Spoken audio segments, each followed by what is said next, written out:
লিখিত অভিযোগ যেটা করেছি সেই অভিযোগের এতে কোনো ব্যক্তি ধরা পড়েনি। যারা পড়ছে তারা কি ব্যাপার কি কারণ সেটা তদন্ত সাপেক্ষ, কিন্তু আমি অন্য কিছু বলতে পারবো না। আমি প্রথম থেকে প্রশাসনের উপরে আস্থা নিয়ে বসে আছি। আজকে 10 তারিখ ঘটে যাচ্ছে, 15 তারিখ হলো, এখনো অপেক্ষায় থাকবো। নিশ্চয়ই ওনারা কোনো ভালো খবর আমার দেবে এই আশায় আছি।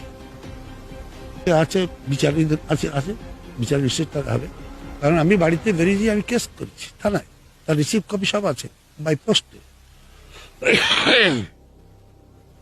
অবশ্যই যখন আমার অভিযোগপত্র কেউ ধরা পড়েনি, সেখানে কখন কি সমস্যা হবে জানি না, কারণ জেলে বসে যে এত বড় রেকর্ড মানে র্যাকেট চালাতে পারে কখন কি হবে বোঝা নেই। কিন্তু আপাতত প্রশাসন আমাকে 24 ঘন্টার জন্য বাড়ি পাহারার জন্য পুলিশ মোতায়েন করেছে এবং তারা আছে, কিছুটা অন্তত আশ্বস্ত হচ্ছি।